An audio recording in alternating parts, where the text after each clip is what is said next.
Selamat pagi, Salam. Ya, mari kita akan mulai untuk merenungkan firman Tuhan. Ya, untuk mengalasi doa-doa kita, untuk berdoa bagi bangsa dan negara. Kita akan membaca di dalam 1 Petrus pasal yang kedua. 1 Petrus pasal yang kedua, kita baca ayat 11 sampai dengan ayat 12. 1 Petrus pasal 2 ayat 11 dan 12. Demikian firman Tuhan akan saya bacakan. Saudara-saudaraku yang kekasih, aku menasihati kamu supaya sebagai pendatang dan perantau kamu menjauhkan diri dari keinginan-keinginan daging yang berjuang melawan jiwa. Milikilah cara hidup yang baik di tengah-tengah bangsa-bangsa bukan Yahudi, supaya apabila mereka memfitnah kamu sebagai orang durjana, mereka dapat melihatnya dari perbuatan-perbuatan yang baik dan memuliakan Allah pada hari Ia lawat mereka. Nah, ini merupakan suratan Rasul Petrus yang ditujukan kepada orang-orang percaya yang ada di berbagai kota sebagai pendatang. Ya, orang-orang percaya adalah umat pilihan Tuhan, umat yang berharga di pemandangan Tuhan, yang sudah ditebus oleh darah Kristus, bukan barang fana atau emas dan perak, namun oleh karena darah Kristus.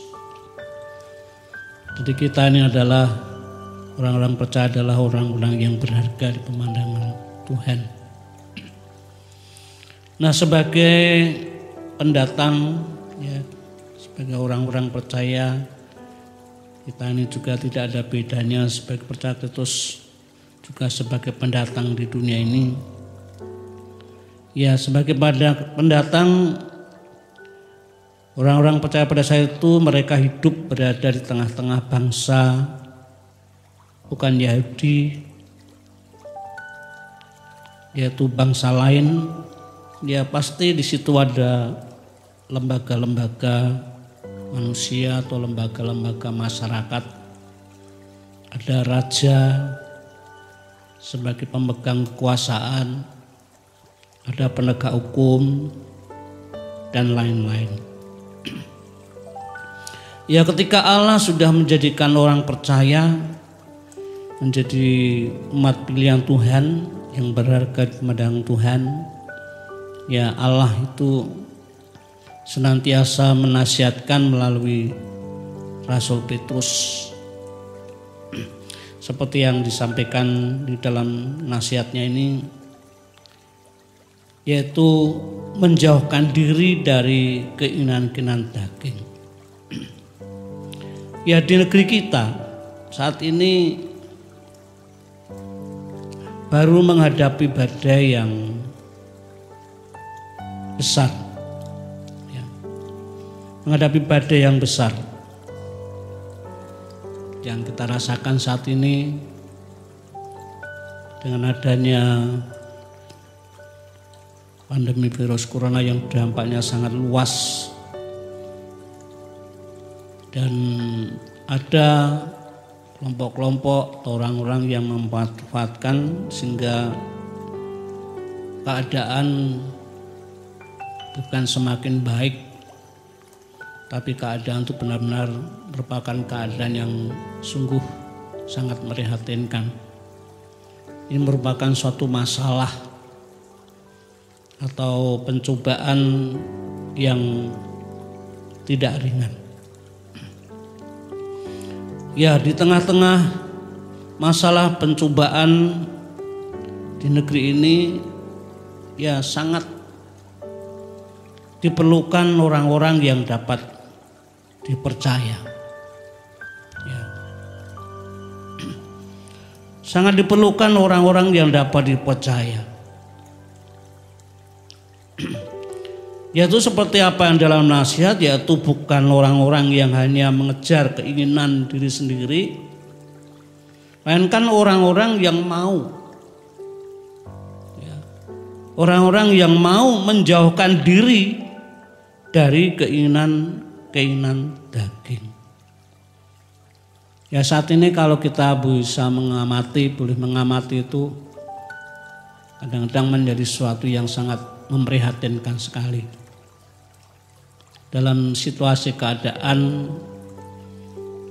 ya orang-orang yang nampaknya intelek, punya ya istilahnya pendidikan tinggi sebagai tokoh, ya di tengah-tengah situasi demikian bukan menjauhkan diri dari keinginan daging, justru orang-orang yang hanya mengejar keinginan atau kepentingan diri sendiri. Ya. Kalau orang-orang sudah hanya mengejar kepentingan sendiri, keinginan diri sendiri, ya, dengan kepuasan daging secara duniawi, ya ini merupakan suatu keadaan yang benar-benar ya sangat-sangat memprihatinkan. Bagi orang yang mau menjauhkan diri pada keinginan daging ini bukan perkara yang mudah. Ya sangat diperlukan orang-orang yang dapat dipercaya.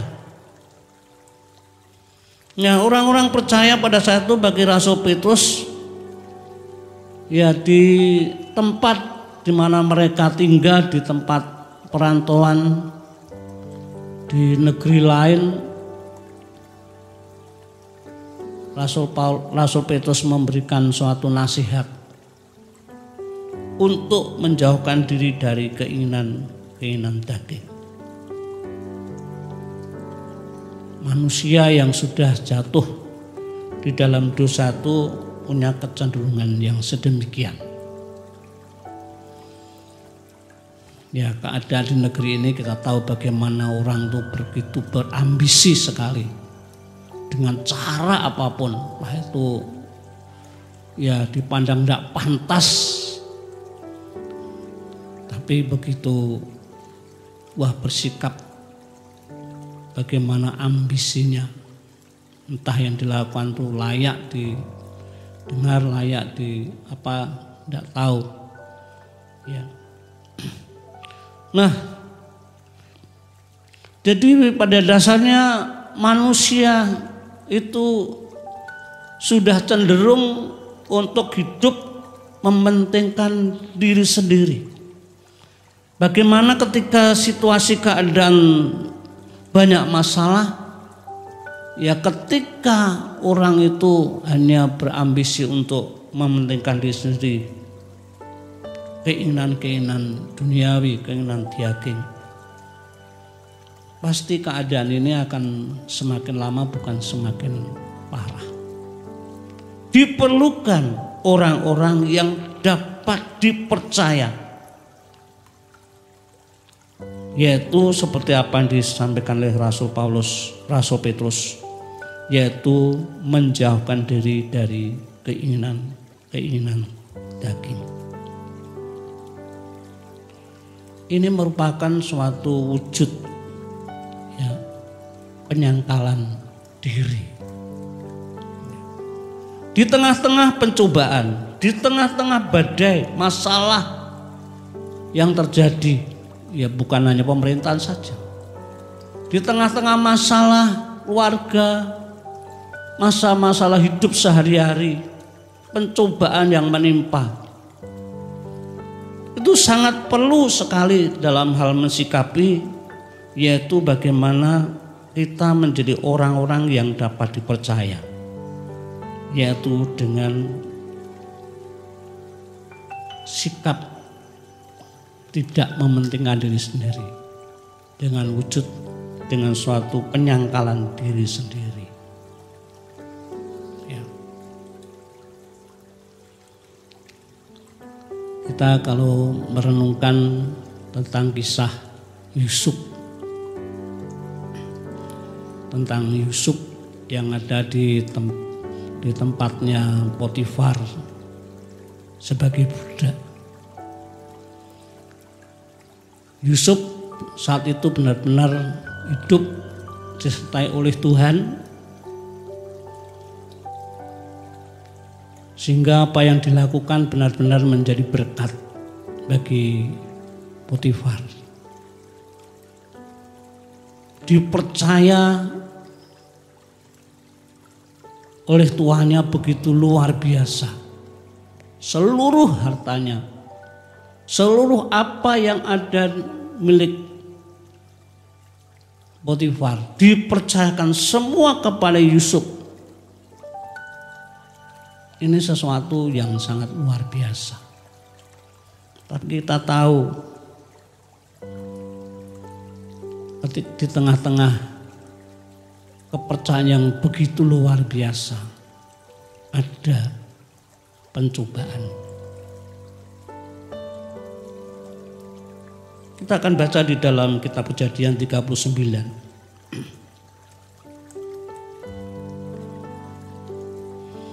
Kitab Kejadian pasal 39 ayat yang ke-7.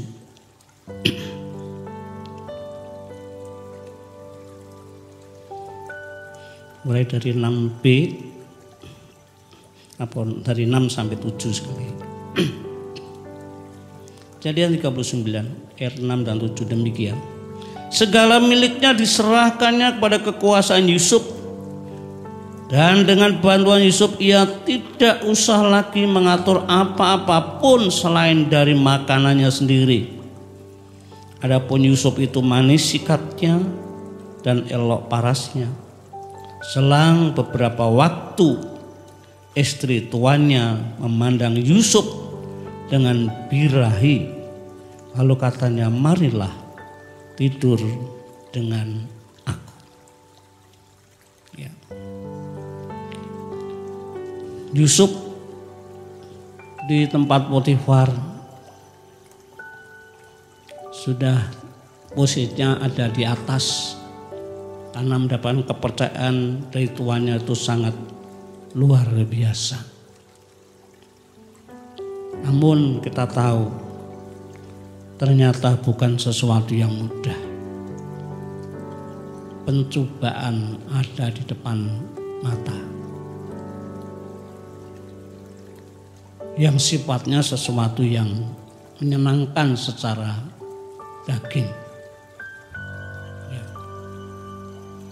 Itu merupakan suatu tantangan yang tidak mudah. Yusuf tahu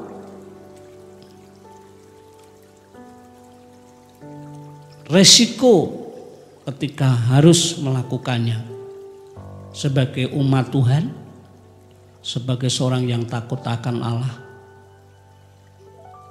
Ketika menerima tawaran istri Potifar di hadapan Tuhan, sesuatu yang tidak berkenan. Tapi resiko juga ketika tetap terus bertahan dalam kekudusan akan terjadi menimpa pribadi Yusuf. Jadi ini di tengah-tengah keadaan yang benar-benar sangat berat, tapi Yusuf seorang yang dapat dipercaya. Yusuf seorang yang dapat dipercaya. Ia menolak dan risikonya sangat-sangat berat. Ya. Walaupun harus lepas dari kepercayaan, akhirnya harus masuk penjara. Itu risiko. Ya Yusuf pun juga demikian. Ketika harus lepas dari semua kepercayaan dan harus masuk dalam penjara, kalau itu sesuatu yang lebih baik, dia terima.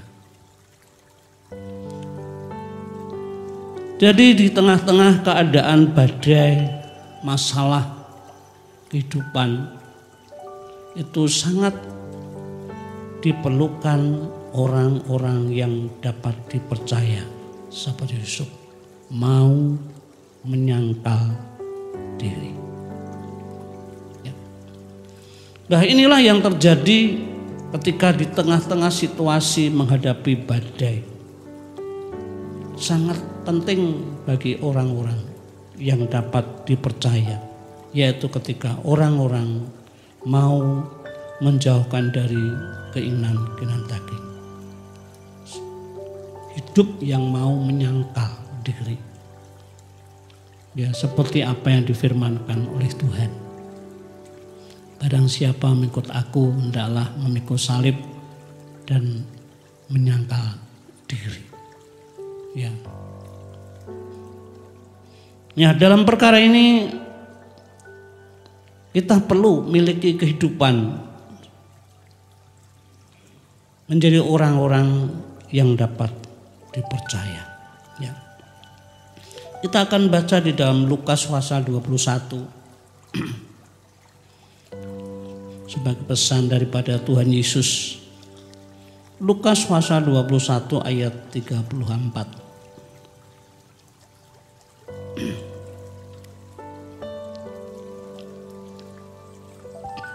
Jagalah dirimu supaya hatimu jangan syarat oleh pesta pora dan kemabukan serta kepentingan-kepentingan duniawi, dan supaya hari Tuhan jangan dengan tiba-tiba jatuh ke atas dirimu sebagai suatu jerat.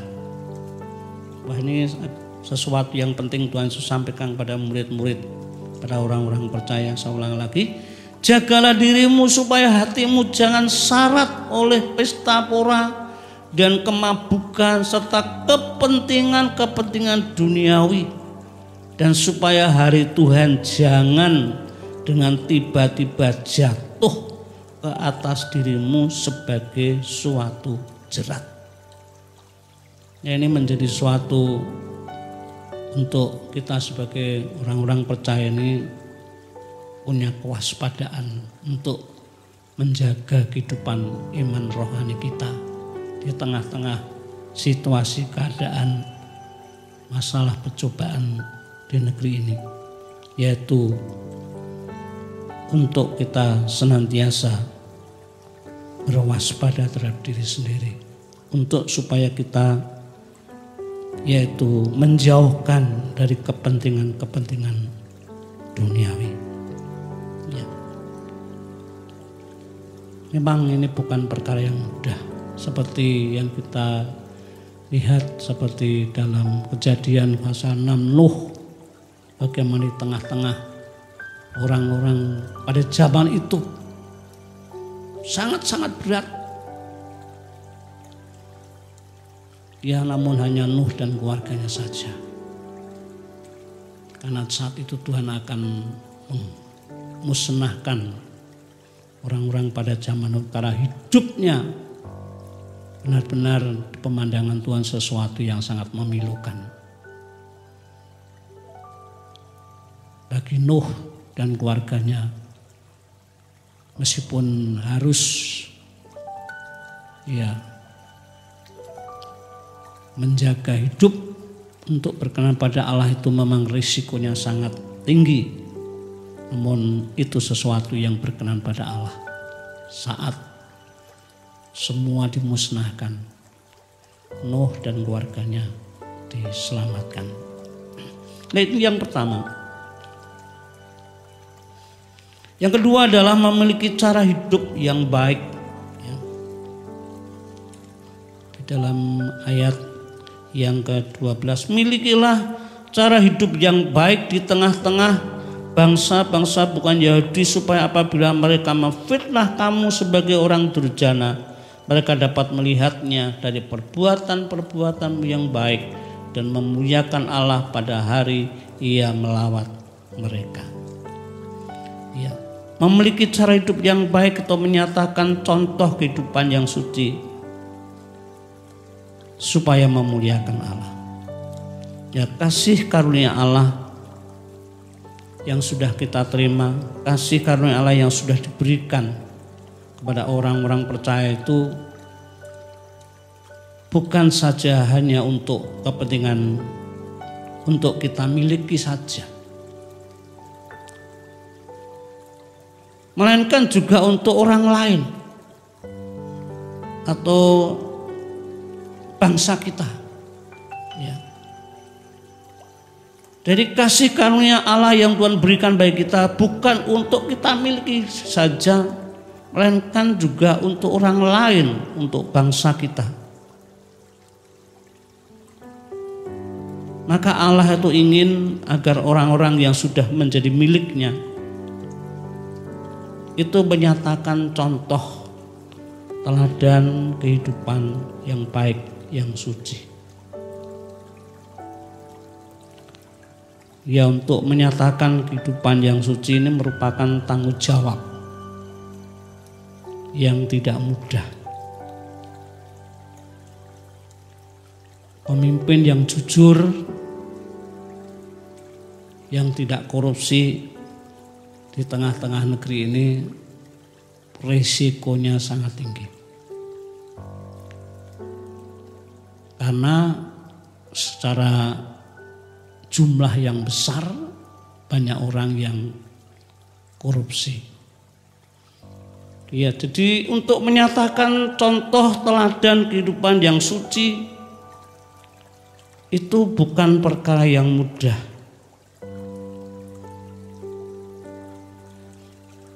Harus menghadapi tantangan yang tidak ringan.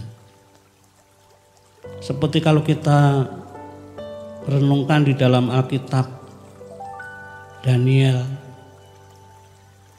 di Babel, ya benar-benar dia menunjukkan pribadi orang percaya yang dapat dipercaya saat itu.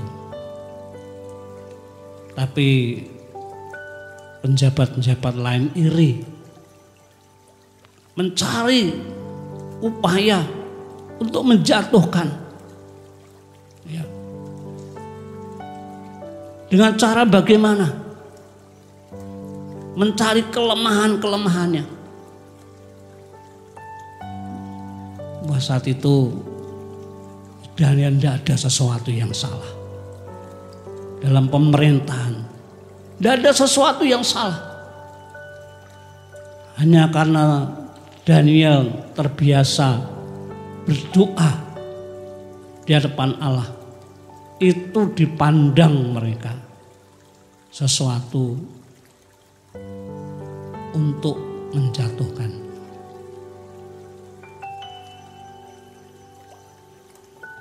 Bagi Daniel benar-benar merupakan tantangan yang tidak ringan. Harus bagaimana memperjuangkan kehidupan imannya. Difitnah dan akhirnya harus dimasukkan ke gua singa. Ya. Dimasukkan ke gua singa.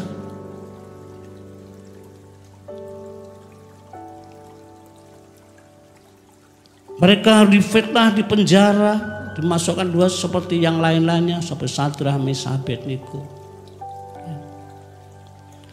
Ya, meskipun demikian dapat menjadi contoh yang baik. Sehingga saat itu Allah dimuliakan. Allah dimuliakan.